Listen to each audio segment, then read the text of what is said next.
That morning, when her message appeared on my phone, I had to read it twice just to convince myself I wasn't imagining it. I want my baby to have your name. It made no sense. Maya and I hadn't spoken in nearly 2 years. Not since the night she left my apartment with tears in her eyes, the silence between us heavier than words. We had both moved on, or at least I thought we had. She was the one who ended things, saying she needed to find herself, and I respected it, even if it broke me inside. And now, out of nowhere, this message. At first, I assumed it was a mistake. Maybe she meant to send it to someone else. But the longer I stared at my screen, the tighter my chest felt. Curiosity got the better of me. I typed a simple reply. "Congratulations. I didn't know you were expecting." She sent back a heart emoji. Nothing else. No explanation, just that, for the rest of the day, her words haunted me. My baby, your name. Was there some deeper meaning?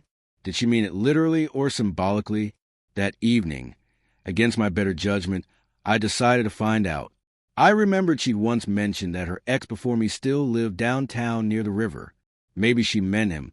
Maybe the name wasn't mine at all. So I drove there. I thought I could congratulate him, maybe even get some closure for the questions spinning in my head.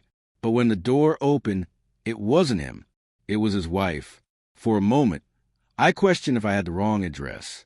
She looked to be in her mid-30s, elegant, yet exhausted in a way that seemed to sell behind the eyes when life had been harsher than expected. "Yes," she said, polite but guarded.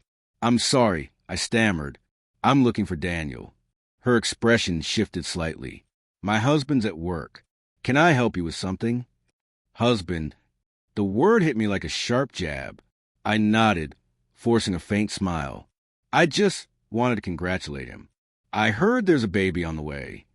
Her brows furrowed. "A baby?" she repeated, laughing softly, but there was no joy in it. "We don't have kids, not yet anyway." The air thickened between us. I felt foolish, like an intruder who'd wandered into someone else's life by mistake. "Sorry," I muttered. "Must be some misunderstanding." As I turned to leave, she called after me, "Wait, did Mia tell you that?" I froze. My heart skipped a beat. "You know her?" Her smile vanished. Everyone in Daniel's past knew Maya. She never let go easily. The conversation ended there.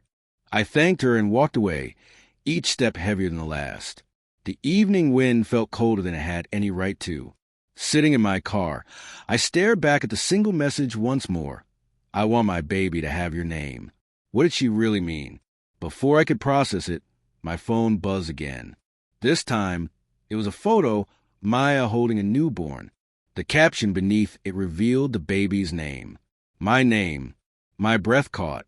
For a moment, the world around me blurred. The parked cars, the street lights, the hum of traffic. All I could focus on was that photo. Maya, tired but radiant, cradling a tiny bundle in her arms. And beneath it, in neat cursive, my name. I didn't know whether to feel honored, confused, or angry, maybe all three. After everything, the silence, the distance, the way she disappeared without a word, this felt like a cruel kind of poetry. A reminder that even when people leave, their shadows linger. I typed a dozen replies, deleting every single one. What could I even say? Congratulations? Why my name? Nothing felt right. So instead, I drove. I didn't know where I was heading until I stopped in front of the hospital. Through the glass doors, I saw her in the waiting area, still holding the baby. She noticed me immediately, no shock, no surprise, almost as if she'd expected me.